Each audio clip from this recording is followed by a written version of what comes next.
President Trump says Puerto Rico may need to have its debt wiped out as it recovers from Hurricane Maria. Roll that tape.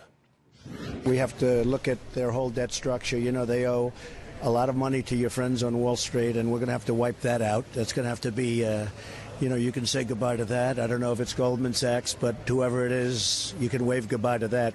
Well, joining us now is Budget Director Mick Mulvaney. Mick, what exactly does the president mean when he says wipe out Puerto Rico's debt?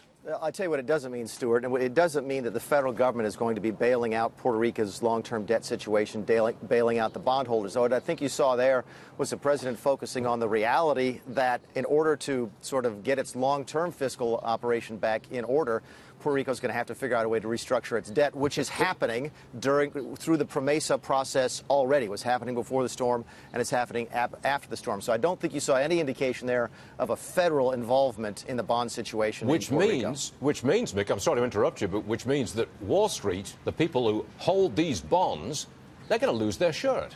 Well, but that doesn't change. That's part of the PROMESA process. It may be, it may not be. But the island has been at least $72 billion in debt, $120 billion in debt.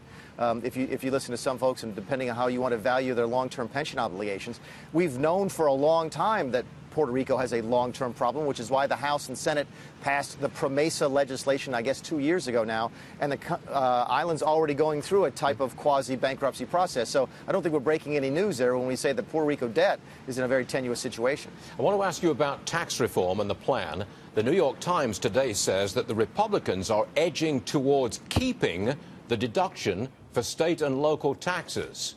Can you give us an update on that? Because that's a very important point. Sure, and I've talked to a couple of my friends on the Hill yesterday, in fact, for a couple of different phone conversations about that. And if you're from a jurisdiction in a high-tax state, you're certainly going to be concerned about it. But I'll ask you, Stuart, the same question I asked them, which is if you and I make the same amount of money, live in the same value house, drive the same value car, our kids go to the same type of schools, shouldn't you and I pay the exact same amount for federal taxes? And we should. Yes. But yes. we don't. Yes. We don't. But can you get those 33 Republicans in high-tax states to vote for a deal which would mean their constituents actually pay more?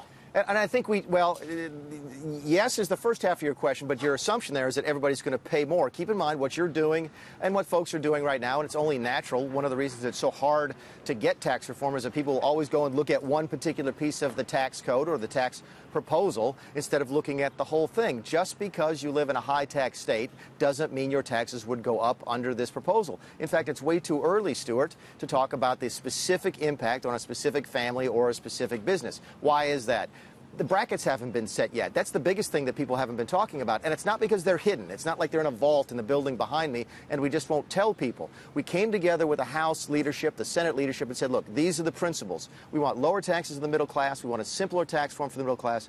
And we want a lower corporate tax rate. We didn't say, and we want the brackets to be set at this. In fact, the only bracket we actually set was that 0% tax rate at $24,000. So it's way too early to say this family or that family is going to win or lose. Well, can you tell me about this reported fourth and higher tax bracket on high-income earners?